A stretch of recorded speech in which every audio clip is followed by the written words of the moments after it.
graphic images. Viewer discretion is advised.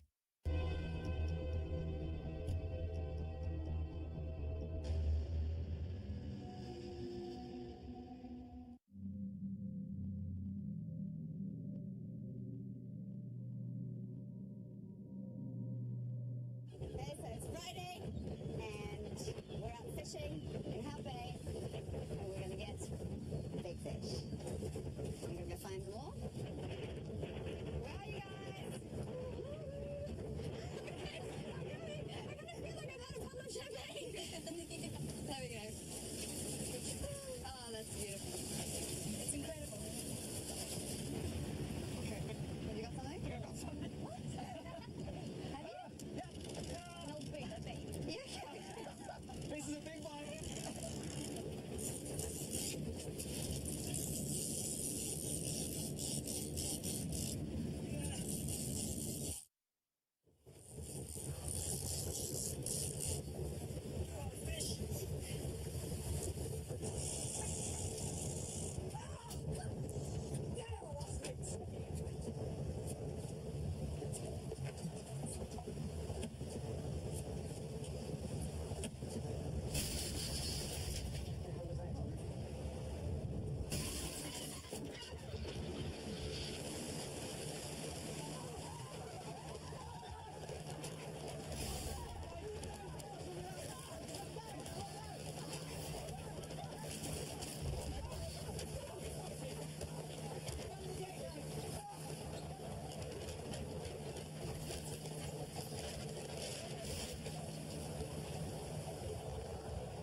Fishing on a charter vessel turned into terror on the high seas off the coast of Cape Town.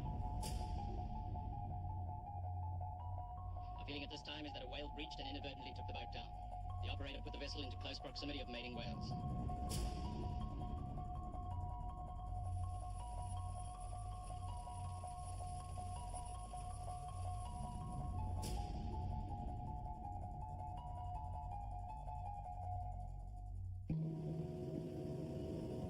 Following the incident, a search and recovery effort was launched. Initially, it was believed that the only creature large enough to down the fishing vessel would be a whale breaching over the top of the boat. But the wreckage suggested otherwise.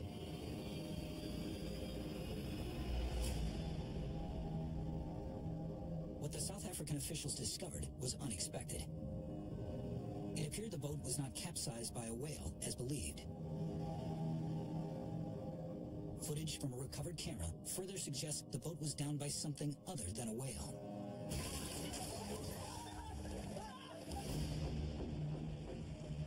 Now, South African officials have brought in an expert to determine what could have killed the people on that boat. This is a big one. I'm a marine biologist with a focus on sharks. I often get called in when strange events have happened in the ocean, even when that event's very hard to describe. The long story short of it is, I'm usually the first guy to get called when something strange is happening out in the seas. The impact to the vessel is massive. It's much more substantial than I thought it would be, which is why they called me in as quickly as they did. You see, whales, in the rare instances they have collided with boats, end up breaching on top of the boat. But after looking at the search and recovery footage, it's clear the vessel was rammed from underneath.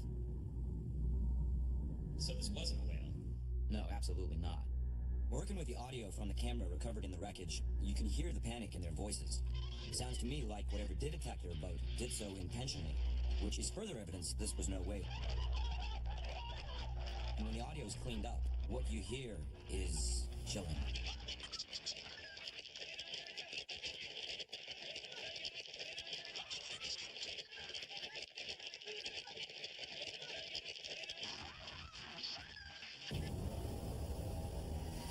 Could it have been a great white? Not your typical great white, no. And what is it?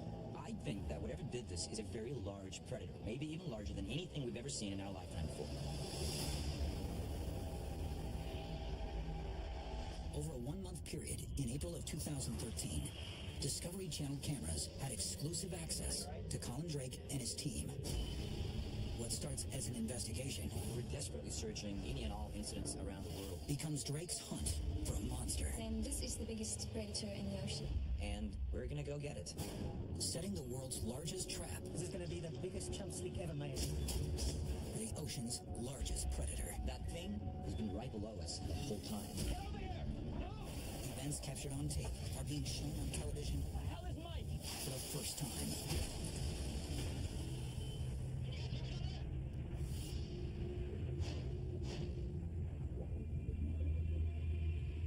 What is your objective?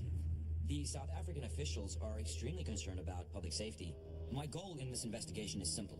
I need to determine exactly what it was that downed that fishing vessel, but also prevent another attack from occurring.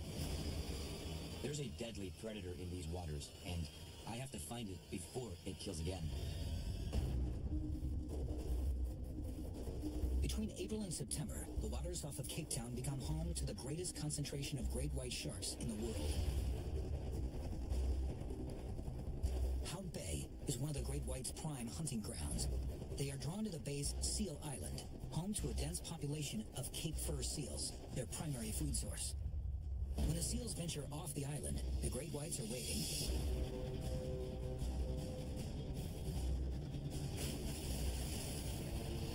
This stealth maneuver is known as a Polaris attack. Much like the submarine-launched Polaris missile, the shark shoots upward towards its prey from 30 feet below.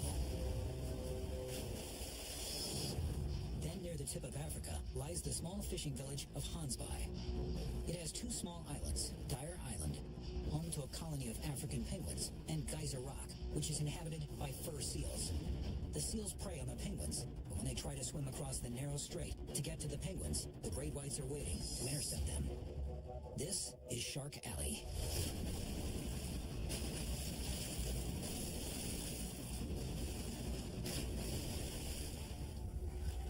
There's no doubt these are dangerous waters, but the people of South Africa are well aware of the shark's presence. It's a fact of life for them. The sea is a key part of the Cape Town lifestyle. Growing up, surfers, swimmers, boaters, and fishermen must all learn to respect sharks, in particular, great whites. They are drawn here to eat. As many as 98 species of sharks can be found here. You've got great whites, you've got whale sharks, spotted ragged-tooths, tiger sharks, and the fabled submarine. Submarine is a 30-foot-plus great white that the locals say has been swimming in these waters for over 70 years now.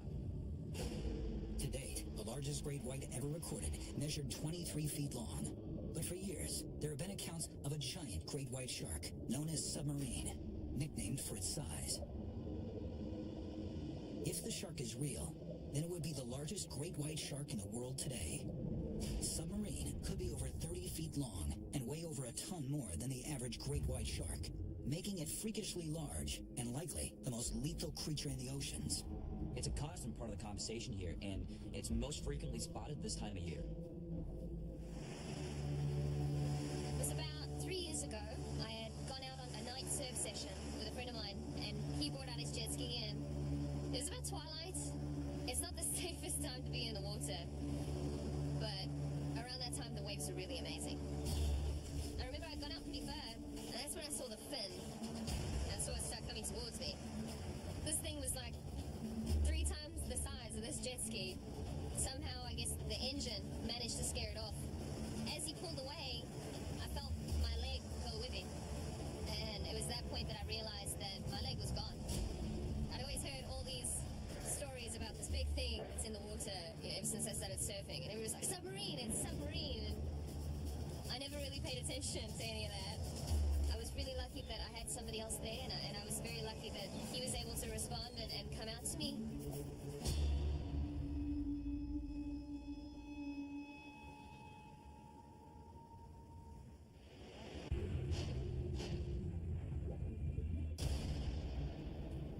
Has Submarine returned to these waters? And is it responsible for the boat attack? That's what Drake's here to find out. I've been going up the sea virtually all my life. And from time to time, we see this huge big shark. It's been sighted by many different people, swimmers in the water, surfers, spotters on the shore, and myself. I'm going to take you guys out, and hopefully we can find him.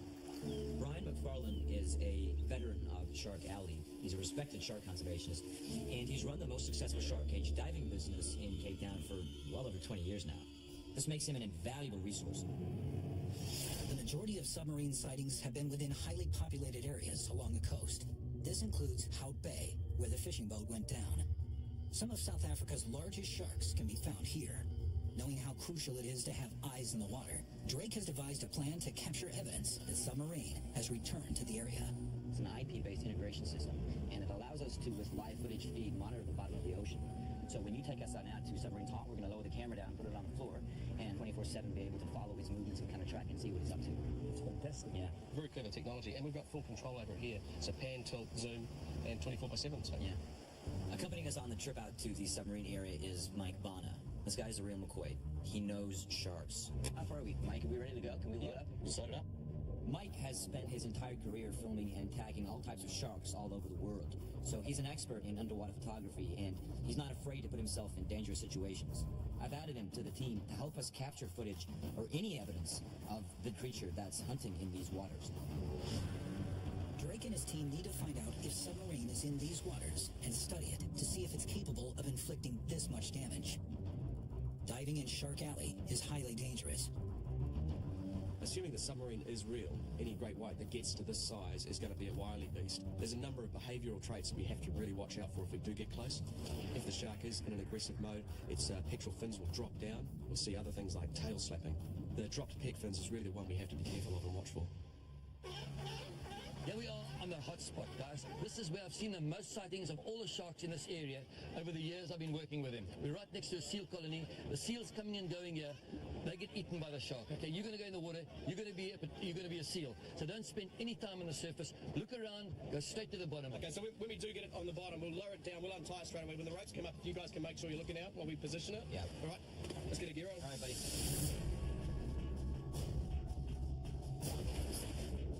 The purpose of the dive is locking down cameras on the ocean floor. I'm hoping for any way to identify the predator in these waters. And cameras like these are used all throughout the world's oceans. The camera gives us a 360-degree view down at the bottom. They're also placing the ocean floor-based sonar that I helped develop. We're calling it our submarine finder. And it works kind of like a fish finder. It'll alert us to anything within a half-a-mile radius that's 20 feet or more in size. Unfortunately, it doesn't tell us what that creature is. If it's a shark, over 20 feet would be massive. Now, there's no cage. I want them to get down there, place the camera in the sonar, and then get the hell out of there as quick as they can. Because what we're looking for took down a fishing vessel not much bigger than ours, and that was only a couple days ago. Wait, can you see what they're doing down there? Yeah, I can. It's getting a little bit cloudy. Bubbly with the rocks and the Yeah, just a little. There's a lot of them on the bottom of the ocean floor.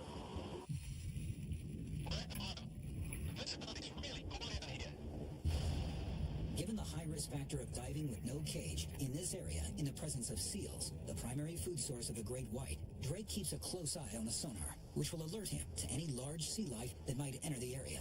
Meanwhile, Mike's given himself a 10-minute window to get down there, attach this camera, and get out.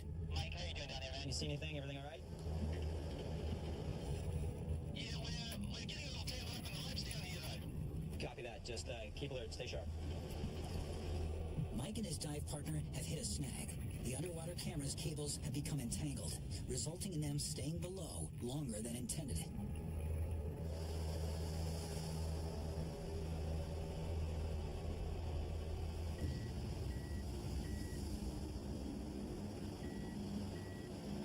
The sonar is showing a large creature in the immediate area.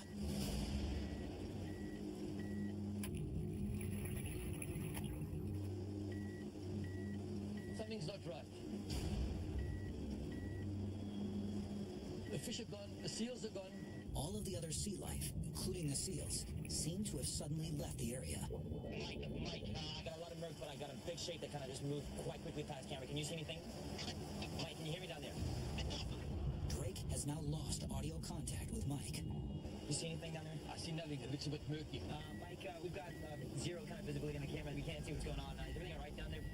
With no communication, bad visibility and something big in the water, Drake fears for his diver's safety. Mike, I see nothing. Mike, come in, Mike. Just 8 days ago, a charter fishing boat was destroyed off the coast of South Africa. There were no survivors. Now marine biologist Colin Drake and a team of shark experts are in the process of planting an underwater camera and sonar in hopes of capturing footage of the unknown predator that attacked the fishing boat. You see anything down there? I see nothing. It looks a bit murky. Mike, come in, Mike. Something's not right. Drake lost visual contact and all audio communication with Mike. Mike, can you hear me down there? Mike, come in, Mike. How's he not answering me?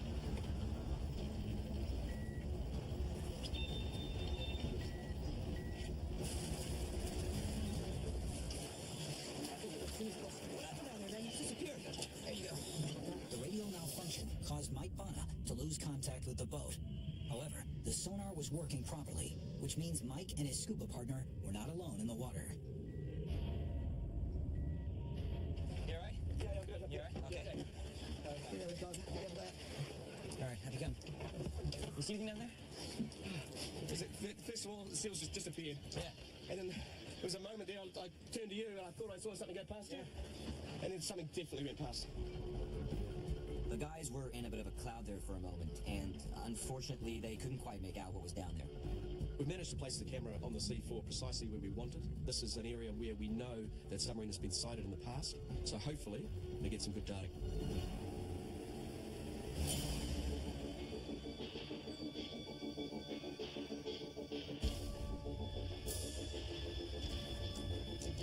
The underwater camera has been recording for 12 hours. While Drake and his team have monitored a large number of great white sharks, there has been no additional sighting of a shark topping 30 feet.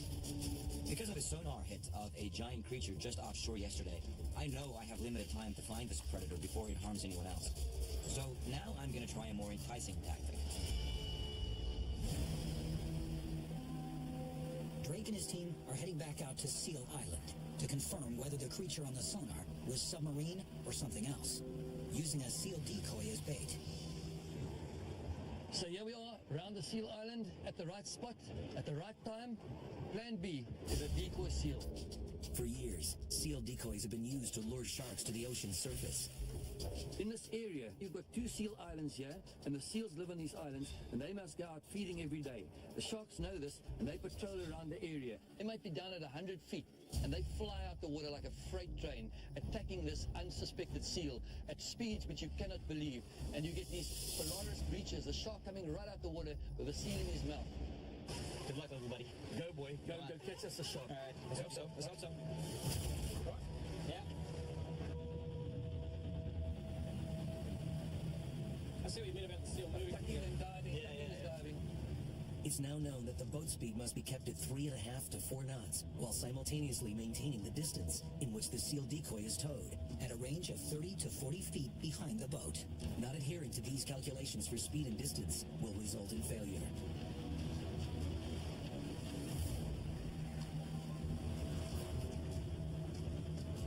The team has to be patient because sharks don't eat at a particular time of day.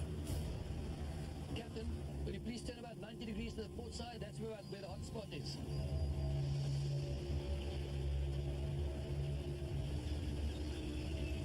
These seagulls hovering around now. Do you normally get that happen? Yes, that we definitely see. After almost 2 hours of towing the decoy comes the signal they've been waiting for.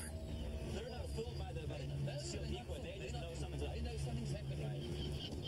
The presence of seagulls overhead signals that they sense a feeding opportunity.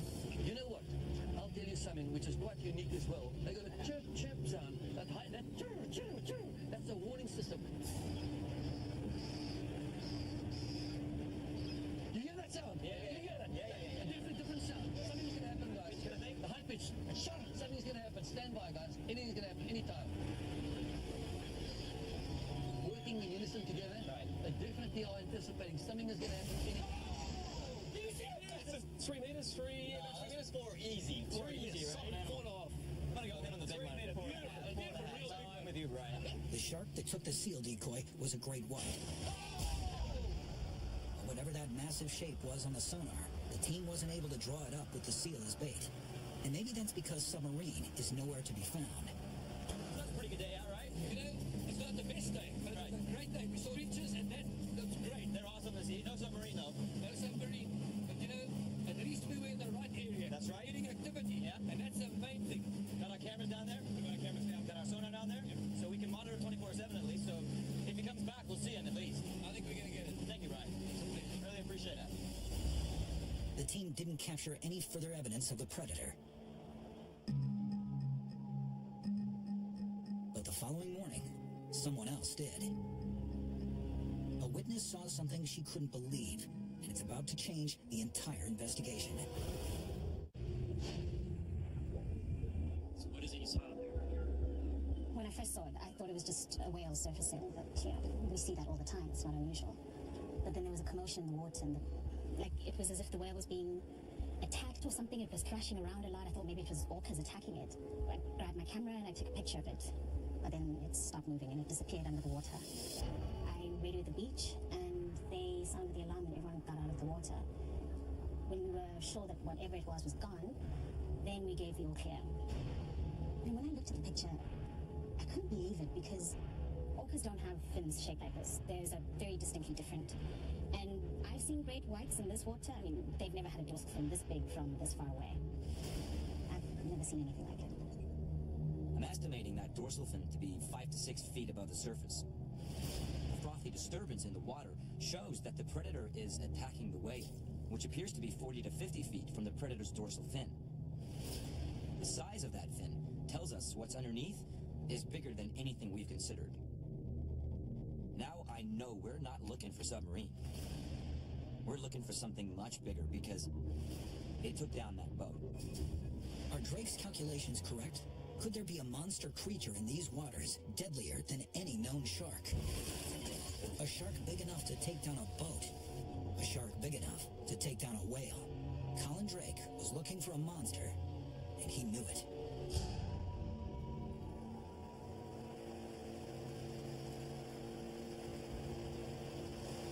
It's gone quiet around here, and I'm wondering if we maybe haven't missed a window here.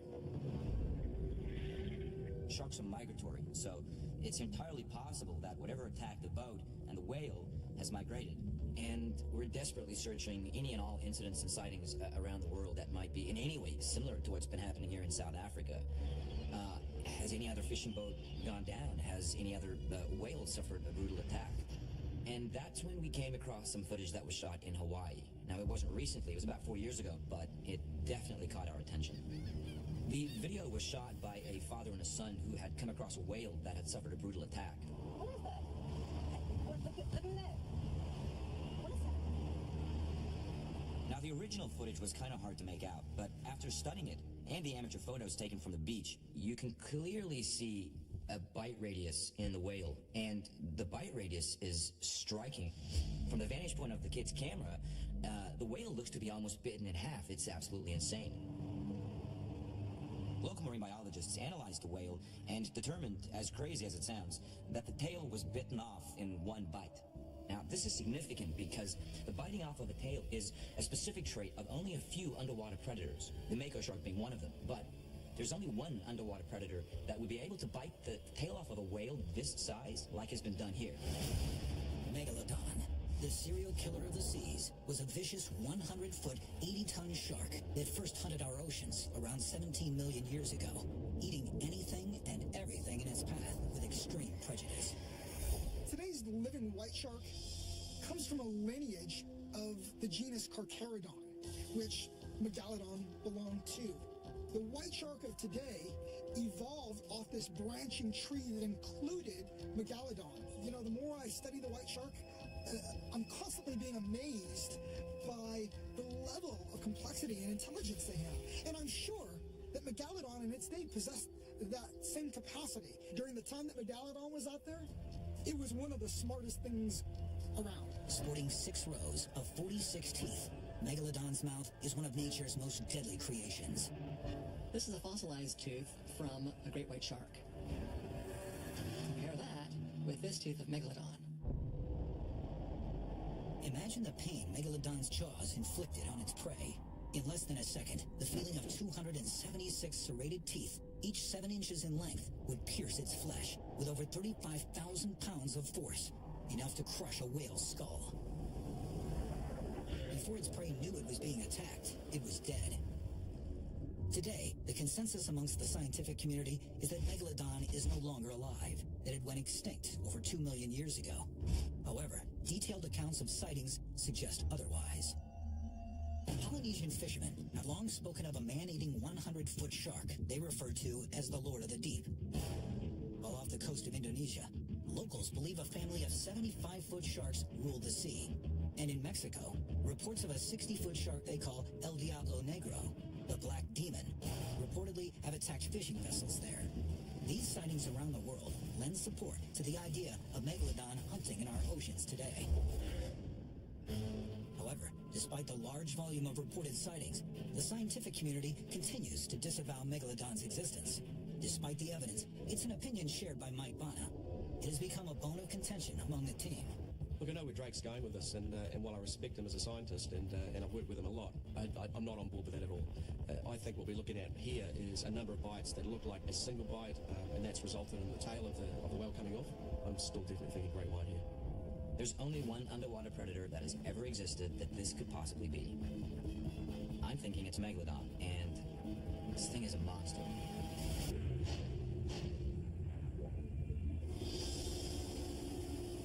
Mike and Drake have found evidence that suggests a massive predator has been attacking boats and whales.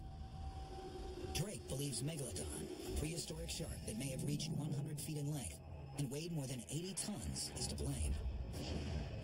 Is the bite damage to the whale filmed in Hawaii the work of a predator that's supposed to have died out 2 million years ago? Or was it something else?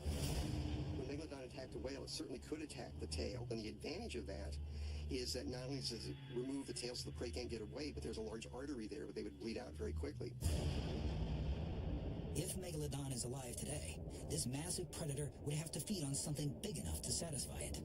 Its monstrous size, up to 100 feet and 80 tons, was as big as a jumbo jet. But clearly Megalodon was feeding on whales that were essentially modern-sized whales. This voracious beast ate 2,500 pounds of food a day. That's the equivalent of eating a full-sized minivan, and it did so more efficiently than any predator in history. It's believed that Megalodon attacked whales in the same way modern-day great whites attack seals today, but with a far more gruesome aftermath. Megalodon would shoot up from the deep with the brute force of a freight train, incapacitating its prey with one hit and then going in for the kill with another. Being attacked by a Megalodon would be like a railroad car with a mouthful of butcher knives bearing down on you. If Megalodon is in fact alive today, Drake and his team are up against a dangerous ocean monster. When it comes to the question as to how ruthless Megalodon was, let's just say that it probably showed no compassion, right? These are animals that are bent on killing because that's how they survive. They're just out to kill and consume. That's what they did, and they seemingly did it very well. The reconstructed skeleton that's on display is based on the anatomy of a living great white shark. Clearly, the jaws of Megalodon were massive. Above it, you can see the shape of the cartilaginous brain case, where the eyes would have been. Behind that, you can see the massive gill structure. Many people think that these are ribs. They're actually the branchial apparatus, the gill support. The vertebral column extends the full length of the body of the shark, right to the very end of the tail. Great white sharks have teeth that are about 2 inches long. So if you imagine taking a great white shark and continuing to grow that animal up until its teeth are about 5 inches long, and that's what was used to establish the proportions and the anatomy that was then used to sculpt the skeleton of Megalodon that's on display. Megalodon's brutality was only one of its unsuspecting victims' problems. Millions of years of evolution allowed it to adapt into the perfect hunting machine. Blending with its environment, its skin was darker colored on the top and lighter on the bottom. If you were above Megalodon looking down, the giant shark would have blended in with the darkness beneath him, making it impossible to see. If you were looking up, Megalodon would blend into the sky. It is perhaps Mother Nature's most dangerous camouflage. A whale wouldn't know what hit it. Would a boat's crew? It wouldn't be inconceivable that they could mistake a boat for a whale and attack it from below, attempt to ambush a boat and take a bite out of it. But I think it would soon realize that this was not something that it could consume, and so it would probably abandon that unless there were people that were falling overboard, in which case it's probably not going to pass up the opportunity to sort of get free food. The boat probably wouldn't survive, and the impact would be so severe, many of the passengers probably wouldn't survive as well. Even if the Megalodon didn't eat them, the force of the impact may have been fatal to the passengers on the boat.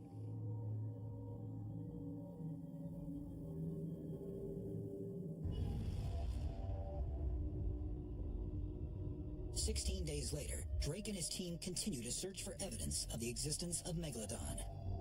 We've got our underwater camera and underwater listening post down now and feeding back 24/7. Now this is just one camera and one listening post in an entire global network. It's really cool because in addition to the private underwater cameras like the ones that we're using, there are hundreds of underwater cameras that governments have placed all along the sea floor. On top of that, you've got cameras all over the place that scientists like myself have placed down there on various expeditions and outings. And these cameras all are available for ordinary citizens to watch live feeds of what's going on in the depths of the ocean. Now, these cameras are deployed at places like oil rigs, at other scientific sites. There's a tremendous amount of information there that we've got to troll through. In the process, we've come across a key piece of evidence from a pretty unlikely source. We were psyched to find out about what a kid in Chile saw 3 years ago on an underwater camera feed that he was busy monitoring. He witnessed something pretty extraordinary, and what he saw is kicking everything that we're doing in South Africa into high gear.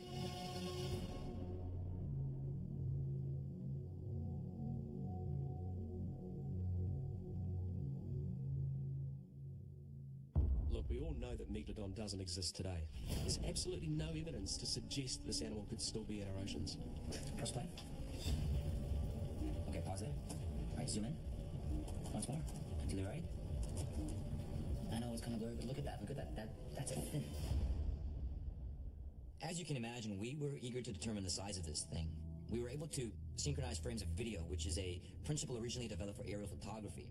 We could then determine the lengths of the different body parts that we could see, and then off of that, we could get a solid estimate as to the total size of this animal. And our calculations put this creature at over 62 feet.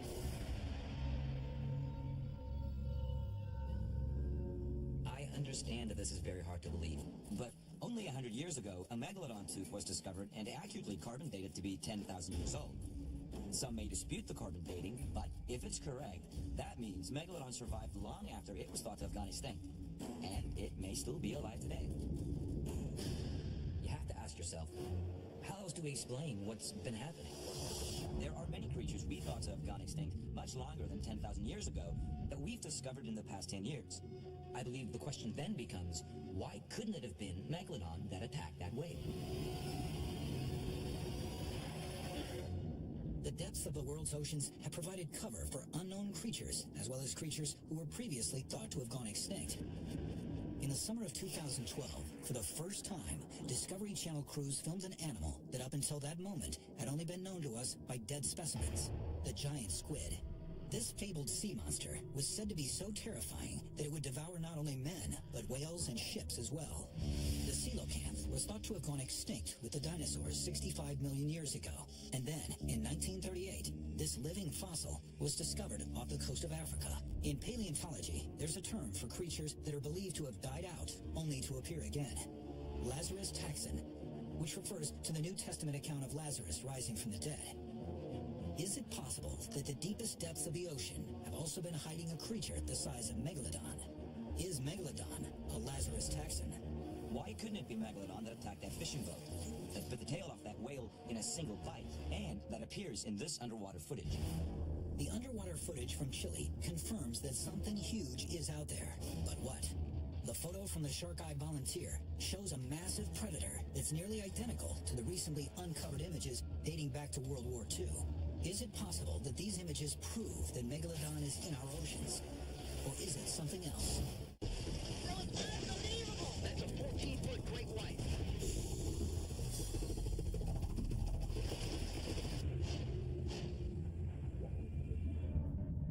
There are only unproven theories about Megalodon's extinction. The first being that Megalodon's extinction was the result of global cooling. As the sea froze over, its metabolism would have increased, forcing Megalodon to consume more to survive. Compounding matters, studies of current shark behavior suggest sharks thrive in warmer climates and become sluggish in cooler waters. If this held true at the time, Megalodon's ability to hunt would have been severely limited. And the second being the increased presence of ice caused sea levels to drop, revealing the Isthmus of Panama. This new land bridge, along with the formation of vast ice and frigid waters at the poles, would have prevented Megalodon from moving between Atlantic and Pacific Oceans, cutting him off from his primary food source, the whales. All experts agree that no theory has been proven, leaving the door open that Megalodon could still exist. Despite all the theories and skeptics, worldwide events are pointing to a single massive predator, and the evidence says it's right here. I really believe that this predator is alive today. I do. If you look at the Megalodon tooth, it carbon dated to be only 10,000 years old. Considering that, with the evidence that we've collected, it suggests that this monster never went extinct at all, and has just recently traveled into regions of the ocean populated by man. The question is, why now? Is it possible that this creature has survived in the vast, unexplored ocean? If so, why is its emergence happening now, after all this time? Could climate change be to blame? Studies show that the last 2 decades of the 20th century have been the hottest on record in 400 years, and possibly for as long as several millennia. Is it all connected? Could evolving worldwide environmental conditions be impacting the behavior of long-hidden sea creatures? Sea life has been behaving erratically. We've had a lot of very aggressive marine life behavior documented. We're also seeing marine life traveling to territories they've never gone before, which is why we're seeing so many unusual and rare species wash up on the shores. So, what I'm saying is, we have to be open to any possibility, including Megalodon. Is Drake making the case for what may be the greatest oceanic discovery of our lifetime? Has climate change pushed the prehistoric Megalodon out of hiding and into populated areas? If you look at the recent sightings all around the world, along with seismic activity, tsunamis, superstorms, global warming, nothing would surprise me. Look, I'm still trying to figure out what it is that we're chasing. We've got that witness, it saw that attack on a whale with that big fin right behind it. And that was pretty much straight after that fishing boat went down. We had the whale that washed up in Hawaii without its tail. We had that kid in Chile who saw the footage on the government camera. And now we've got some new evidence that's come in from the Brazilian Coast Guard. This footage is pretty amazing.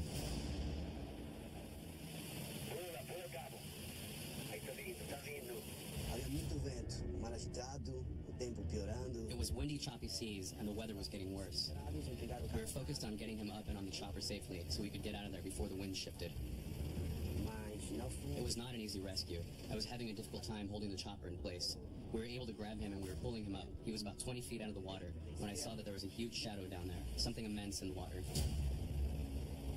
That was not a whale, and it was well over 60 feet long. I'll tell you, I thought that guy was lucky before. Now I know he's a whole other kind of lucky. The aerial footage from the Coast Guard rescue in Brazil is just out of this world. And it got me wondering if there was a pattern to these sightings. Historic migrations are changing, and populations of fish are in places they shouldn't be. The team decided to map out the 5 incidents. They have taken place all around the world at various times over the last 4 years. Drake theorizes that the locations and migration patterns are connected. Drake? Yeah? Come have a look at this. What do you got? It's a pattern where all the attacks are happening. Look. That's the humpback route? Yeah. Can you merge the two? Can you land on top? Okay, seen it? You seen it? All right, so what do we got? What's the first one there, Mike? Incident 1 happened in Hawaii. Right. Boise's half-eaten whale. Yeah, that's the one. Yeah, so that's the Arctic pod on their way down to Hawaii, and they get cut off there. Right. And then you've got a bunch from the Antarctic. Right. Going up towards their mating and calving ground, getting cut off right just before they reach it. In Chile. Yes, Yeah, there. in Chile, yes. Next is Brazil, the Coast Guard. Coast Guard footage, right? Yeah, that's the bunch that split off. Went to Brazil. Incident 4, Cape Town. Fishing boat goes down. Right, okay, so what do we got? We've got humpback whales coming out from the Antarctic at the moment up to Cape Town. Whatever's following them, that's where he's going to be going. That's where we're going to want to be, right? Absolutely. Yeah. The team's analysis of the maps and map overlays show them that whales have been in each location at each event. Now, every time that we've examined an incident, there's 2 constants in all of these. The first constant is the size of the predator involved. Up until now, video and photograph have only managed to capture parts of the size of this creature, but you don't have to be a scientist to realize that the sum of all of these parts is unlike any other. And the second constant is that every single time that there was an event, humpback whales were in the area. Every single time. And humpback whales are the primary food source of Megalodon. The number of events that we're discovering are really starting to add up. We've got all this evidence coming in from cameras and from different sightings around the world. And I've got to tell you, it's pretty damn exciting. This is a game changer for us. This is the game changer for us. Humpback whales are right here in South Africa right now. They were here when the fishing boat was attacked. They were here when one of them was attacked. And they're still here right now, along with whatever's been following them. The predator has been right below us the whole time. The creature is doing today what it did millions of years ago, and what sharks still do today. Evidence suggests that this animal's got it all figured out. It's intersecting the whales during their migration so it can feed. It's frighteningly logical. This is a game changer for us. This is the game changer for us. It makes perfect sense. Drake just joined the dots. Despite all the theories and skeptics, I think that we're starting to put together a case for Megalodon. And the evidence says it's right here, right under our noses, and we're gonna go get it. The big move now is to get our own proof of its existence. And the next step is to tag it, so we can learn more about it. And follow its movements so that we can stop it before another attack happens. Megalodon has gone from attacking whales to attacking people, and that's a threat to us all. What we are about to do is nothing short of setting the world's largest trap for the world's largest ocean predator.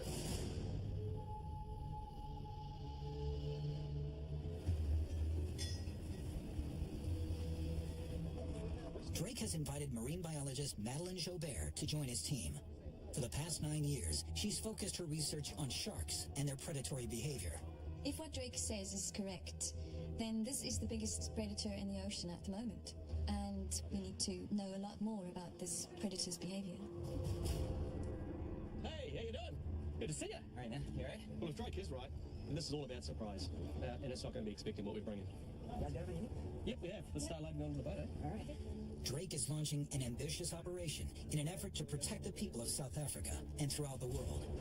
He plans to lure, tag, and ultimately present indisputable evidence to the existence of Megalodon.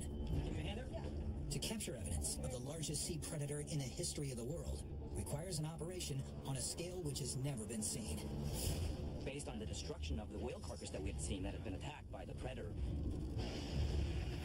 we know that we're going to need a much, much bigger decoy. So we've decided it's going to be a whale decoy. The goal for this expedition is to find evidence of Megalodon's existence and figure out precisely what's going on. And certainly, if we're able, we aim to tag and track Megalodon. Because again, the ultimate goal here is to keep people safe. The team will be pulling a decoy created to mimic the look and scale of Megalodon's prey. A full-grown adult whale, 50 feet long. To pull this off, Drake has added expert local lifelong fishermen to the team. Their first-hand knowledge of the area will be crucial to attracting the predator. Well, I'm a third-generation fisherman. And I tell you, I know these waters like the back of my hand, and it's dangerous out there. The weather can turn just like that. But now there's something in there that's making it even more dangerous. And it's like, Jake, you know, the other day, we saw half a whale. I mean, half a whale, the whole tail section was gone. Just the whole thing. Now there's something out there, and it's not a great white, that's bigger. Yes. Drake said we've got to go and find out what it is. No, I mean, like me, I've been fishing here since I was a little boy. Yeah, you're still in nappies putting on bait, eh? Never grew up. I've been fishing here since I was a little boy, right? And I've seen quite a bit, even the submarine. Yeah. One morning, we're out on the boat, right? Me and 5 other guys. There's a kayak in the distance. Oh, and it's a kayak. Remember that? Now, a couple of feet away from him, there's a shark. Right? This thing must have been like, what, 28, 33 foot? 29, 29, right? He doesn't see anything. We grab him, pull him on the boat. We grab the kayak, we pull the kayak on deck. That's how we didn't know what was happening. Lucky for him, we saw what was going on. Yeah, he would have been dead, eh? Yeah. And now that is what happened to those tourists a week ago. Yeah, I'm sure. That wasn't an accident. No, it was an attack. That was definitely an attack. Check. It's our office out there. Yeah. We're out there every day, sometimes days on end. Yeah, we know this place. No, and we're not going to stop fishing because that's not an option for us. Yeah, no. Now you check. Submarine or no submarine, we're going to find this thing. Telling you now. If Megalodon is hiding down there, I've got just the thing to get its attention. Chum is a bloody cocktail used by fishermen to attract sharks. 1 gallon of chum can lure as many as 5 to 10 sharks. Right, it's good to go. Each blue barrel being loaded onto the boat holds 55 gallons of chum. In the next 6 hours, the team will release over 5,000 gallons of chum into the water. It will no doubt lure every shark in the area. And with luck, we'll also lure Megalodon to the boat. You've been the biggest doubter this whole time. Where are you right now? Well, I've had my doubts about this, but this shark's not behaving like any shark I've ever seen. The behavior of whatever creature is behind this seems to be operating completely from its own rules. It's the fact that people aren't even acknowledging the possibility of the predator's existence. That's what's at issue here. I say this predator is behaving quite normally for what this predator is. Megalodon. There you go. Thomas and I agree with Drake. This is going to be the biggest chum slick ever made. Record-breaking stuff. Once we lay that slick, right, everything's going to be attracted to it. The team's massive chum slick will span from Hout Bay Harbor all the way to the target area, the location of the boat attack, a distance of 10 miles. As they release all 40,000 pounds of chum into the water, the current will spread the slick an additional 3 to 5 miles, summoning what will likely be the largest congregation of sharks ever recorded. I can tell you the bonus is it's going to smell like anything. Creating chum slick of this big, that much density, you know, in one specific area. You'll come for our boat. You'll see.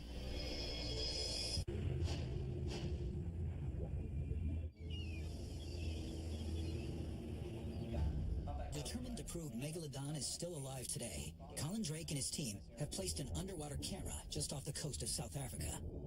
So far, nothing remotely the size of the nearly 100-foot-long Megalodon has been detected. Now, in a last-ditch effort, Drake has decided to go after Megalodon rather than wait for it to come to him. He plans to lay thousands of gallons of chum into the water in an effort to lure the massive beast. Think that enough? But that's not all. He has also commissioned a full-scale whale decoy to make it irresistible. Drake and his team came to me to build a decoy, and then explained what he was after. Something possibly prehistoric, something colossal, and you can imagine we were amped. We just wanted to get on board. We needed to know more about the creature. He told us that they prey on humpback whales, so it made good sense to build a whale decoy. And as you can see, it was an enormous challenge. Rob Carlisle is building one of the largest fishing lures in history. It has to be buoyant, towable, and yet able to possibly withstand an attack from an even larger predator. Withstand an attack? Whether it'll survive an attack, I'm not sure. I mean, you know, no one really knows what's going to happen. Yeah, Rob and his team just knocked it out of the park. The whale decoy they made us is amazing. Look at that. Oh my God, it's beautiful. It's going to do the trick. It's got a look. It's approximately 40 feet long and about 10 feet wide and weighs in at a ton dry. All right, easy. This is Mike. Nice to meet you. The genius who made this thing. Wow. Look at the size of it, huh? It takes on 4 times that amount of weight once it's in the water. So again, that's 40 feet long and about 4 tons of weight in the water. What we're going after, it's big enough to bite that thing in half. Well, this is great. Rob, it looks incredible. I think we're all excited to go. We're all loaded up, so should we get in the water? That's game day. A remarkable amount of prep has been done in a very short period of time. I'm confident in this team. The massive full-size decoy will be towed to open water. 2 15 by 3-foot inflatable pontoons, yielding 8,000 pounds of buoyancy, will not only hold the 4-ton decoy afloat, but can withstand 23,000 pounds of pressure, pending even the most extreme of attacks. All right, everybody, we all know what the goal for this expedition is. Before they leave port, Drake reminds his team of what waits for them out in the deep water. We're heading out to the exact area where that fishing boat was attacked a week ago. As he discusses the potential dangers ahead, each member of the expedition is faced with the uncertainty of the risks that may be lurking in the open water. Yeah, that's it. Safe shipper. All right. Drake and the entire team are setting sail for a point just beyond where the deadly boat attack took place. Why couldn't Megalodon exist? It's no secret that recent extraordinary weather events and seismic activity have had an effect on our oceans. And we've discovered other species we thought had been previously extinct, like the giant squid and the pygmy whale. The topography of the ocean floor is continuously changing due to natural disasters or oil drilling. And this is throwing up a lot of new discoveries and possibilities for us. And the ocean is huge, and there's a lot out there that we don't know about. It's estimated that we've explored about 5% of our oceans. In fact, we know so little about the oceans that up until the 70s, scientists thought that it was impossible for life to exist down on the ocean floor. Now, every time divers go down, they discover new species. I mean, anything can hide and grow down there. even something really big.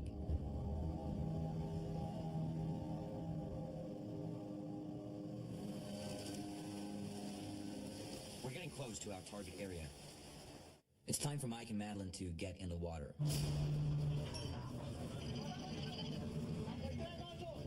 Mike and Madeline will get in the water and attempt to tag a great white shark in order to test an ultra-deep water sensor capable of reaching depths over 5,000 feet. And then they will use that shark's movement as a baseline for when they hopefully tag Megalodon.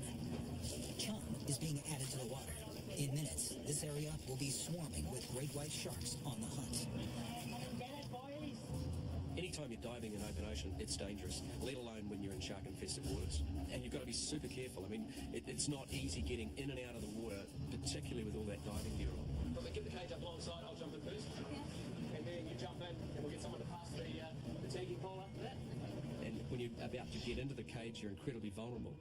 And once you're in the cage, you've also got problems there because the cage is getting knocked around from side to side. It's easy to put a leg or a hand out through those bars, and that's all it takes. It takes one mistake and you're in trouble. When you're in that danger zone, when you're on the surface of the water, you're in mid-water, you've got to be really aware of what's going on.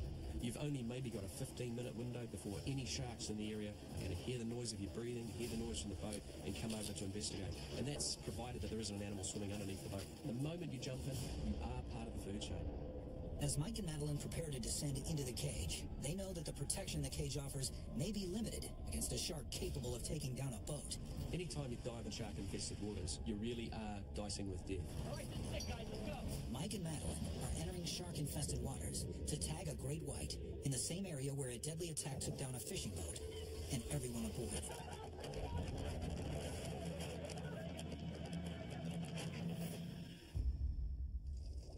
This tag will be the baseline test in an effort to track the massive 70-foot predator, Megalodon, that marine biologist Colin Drake believes is responsible for the attack.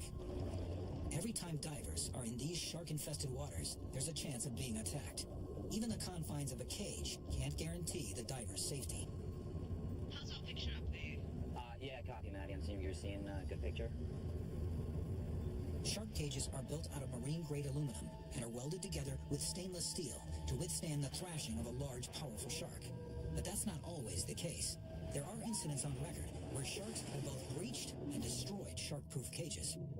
This past March, while cage diving here in Gansbai, South Africa, a diver found himself trapped in his own cage when a great white charged an opening and got his head stuck in the cage. As the great white thrashed around, its jaws opened wide, the quick-thinking diver narrowly avoided being attacked by ducking beneath the shark's gaping mouth. The diver escaped without injury. Even though cages provide some protection, we're still cautious because this predator took down a good-sized boat. I'm sure it can rip this cage apart. We've got some company down here.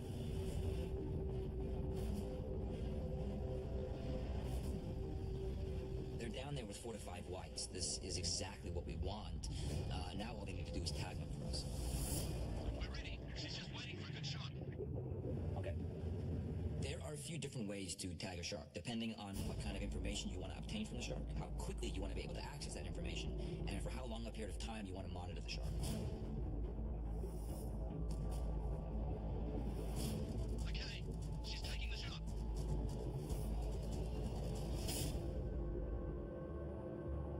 Madeline has successfully planted the tag onto the fin of the great white. The signal generally takes 3 to 10 minutes to activate. All that's left to do is get Mike and Madeline out of the water and see if they have a signal.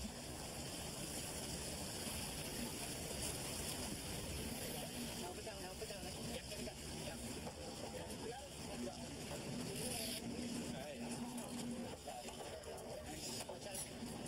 So you got it? We got our baseline? We have. Awesome. I'm going to go check upstairs in the monitor, see if you're tracking it. Okay. All right, see you, bud. Grab a hot shot. I've just tagged a great white using this kind of a transmitter, and this enables us to see which shark it is exactly and where they are in real time, so we can track them much easier that way. This evening we're hoping to tag a much larger animal. In order to do that, you have to use a much bigger tool. We're also chumming quite a lot, and we put the whale out, and we're hoping it's going to come. So far, we're on point. We were able to tag a great white, and we're already tracking it. This white is our baseline shark. Now, the question is, will we even be able to tag Megalodon? And if we do, How will this predator behave? Now that they have their baseline in place, the team begins making final preparations to lure in Megalodon. What Mike's got here is a hydrophone, and it's pretty standard for emitting sound underwater. And then for this expedition, we got somebody to construct 3 of them. So we got one on either side playing off in different directions, and then we got one that's playing straight down. What we're going after is probably pretty deep underwater, so we want to make sure that he can hear it. Maddie, you want to play us the distressed whale sounds, please?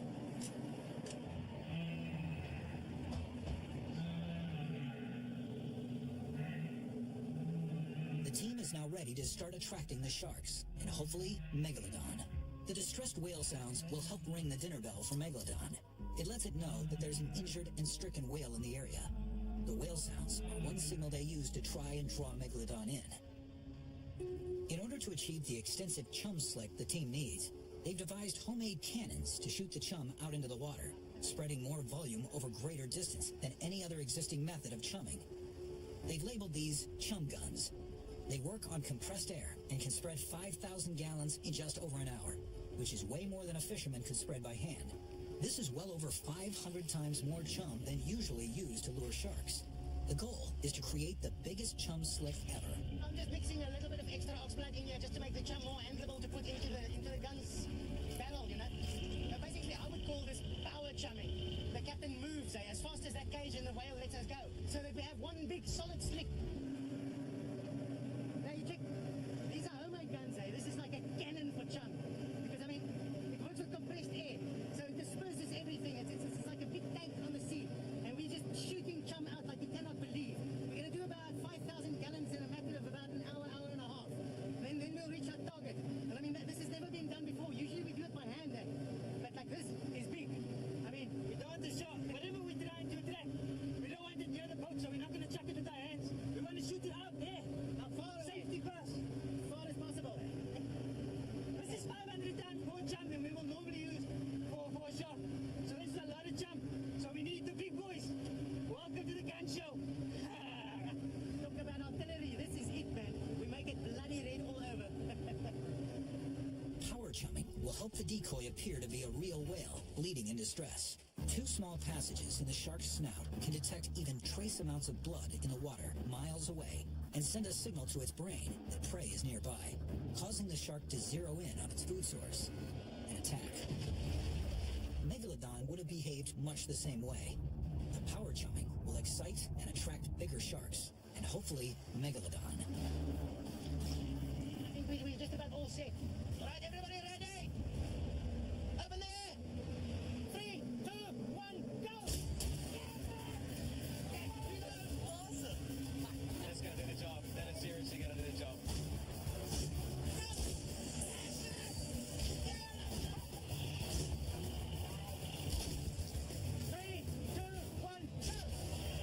The team is using a custom chum recipe that includes tuna, mackerel, whale blubber, scallop guts, clam juice, oil-based fish cat food, Menadin oil, and cow blood. Reload, fellas! 3, 2, 1, go! Ready? Ready? If you jump, it'll come. Go!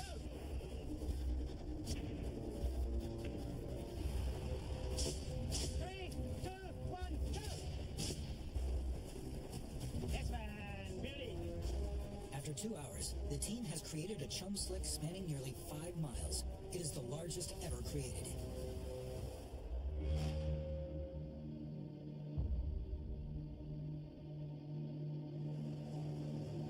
The first round of chumming is complete.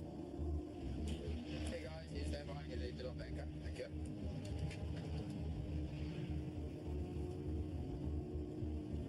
Now, we cut the engines. And wait. Drake and the team have put themselves in an incredibly dangerous situation. The chum, whale decoy, and distress calls will bring more sharks to the boat than they can imagine. But will the one shark they're looking for show up with them? And if he does, will they be ready?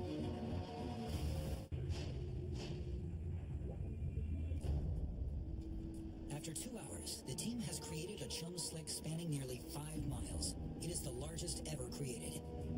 Ready? 3, 2, 1, go! Ready?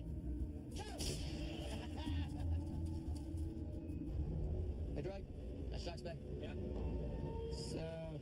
some 10 degrees. So pretty much off the port stern, about 800 meters out. The team is tracking their baseline shark in real time, which is closing in on the boat. The tag is working properly. Yeah, glad he likes the cocktail. Yeah. What depth you got there? 100 feet. 100 feet? All right, so he's just comfortable behind us. All right. But their baseline shark is not alone. Mike, come have a look here, buddy. We got a lot of activity, man. Well, how? 35? That's a lot of 35? Yeah. Yeah, I know. We got it. Yeah, let's go. I want to go check it out. Come on. The sharks have finally converged on the area in droves, attracted by the enormous chum slick. With nearly 40,000 pounds of chum already released into the water, the feeding frenzy could last all night. See that bigger one coming in there? Yeah. They kind of move apart in there. That's a lot of sharks. Yeah, that's a lot of sharks. Well, that's what we wanted. Yeah, it is. Chum's with. Yeah. Chum's with. Yeah, totally. Yeah, we're just going to, hopefully, see what comes next.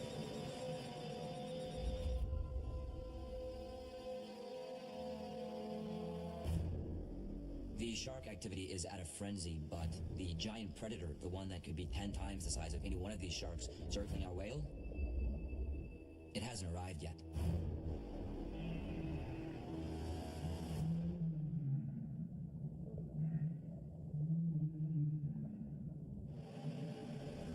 And that's when I saw it. Hey, guys are gone. All of them. Gone. Yeah, there's nothing here on the monitor. Come have a look quickly. All of the fish in our sonar disappeared. Now, you'll often find groups of sharks swimming together, but they'll be within a similar size category and they'll be familiar with one another. When a bigger predator arrives, these smaller sharks will often leave the area because sharks are predatory on one another as well. So a bigger shark will hunt and eat smaller sharks. Quickly. That means what they've been searching for all along could be out there. They've got to get into the water to find out.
What you are witnessing are the actual events as they unfolded.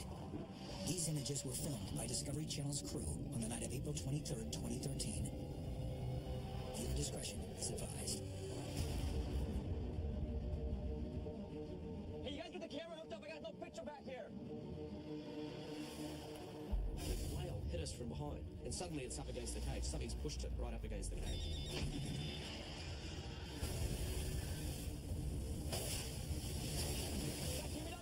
At the same time, I saw a big shadow behind me, and the cage started shaking like crazy, so I aimed the spear gun and shot. Patty! Mike, come in, do you guys hear me? Couldn't see anything, it was just pitch black. And next thing after that, the cage gets hit, and I think it gets slammed. We are upside down, we are cartwheeling through the wood.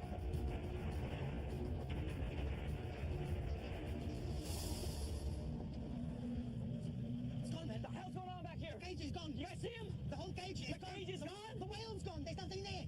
I told you, man, everything's gone. It was there 1 second, and the next second it's gone. Mike! Maddie! Move that light, Thomas. Look around, man. Hey, Thomas. You see her? Check out to the port side, Thomas.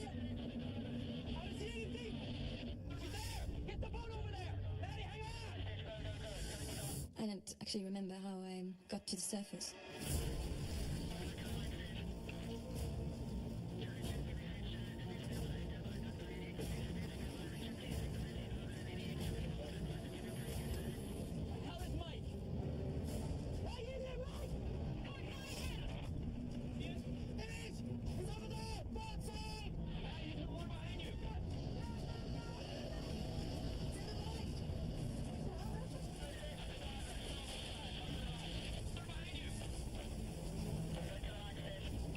To hear the sound of that Zodiac, the motor coming towards me, and then to see Maddie in there as well, that was a pretty daunting experience.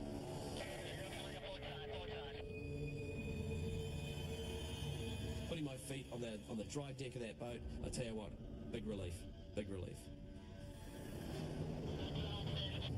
Get back to the boat.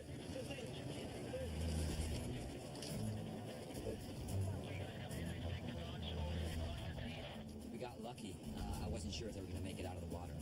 Mike was able to hold on to his camera, but we're not sure if Madeline got a good shot or not. See what we got. Well, there's Maddie reaching out now, taking a shot. Okay. So we get them back in the boat, now we've got the camera and we're looking at the footage. And it's dark and it's murky and we can't exactly see what's going on. What looks like a big shape kind of moves quite fast past, but we don't know exactly what it is. Well, that looks like the dorsal fin up there, and there's the shot right there. And then the captain shouts out that we've got a signal. It's just black. Hey, we got a signal! We got a signal, let's go.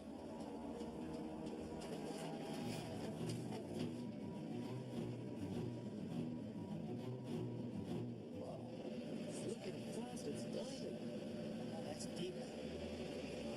No, 5,500 feet is still diving. That is a ridiculous dive. Bloody hell, look at that thing go, eh? 6,000. 6,300. You know, looking down, seeing the sonar, seeing that animal diving to the depth that it was going down. Never seen anything like that. Nothing like that. I mean, even our deepest diving sharks, like blue sharks, I've already seen them dive to over 3,000 feet. This was going 3,000, 4,000, right up to 6,000 feet. Certainly not behaving like any shark I've ever seen. Still going 6,400. We're going to lose it, eh? Yeah. That's our boy, right? That's the one. It was awesome to watch. We'd never seen anything move that fast, that deep before. Yeah, 6,500. Jeez, that's deep. I believe that we just encountered Megalodon.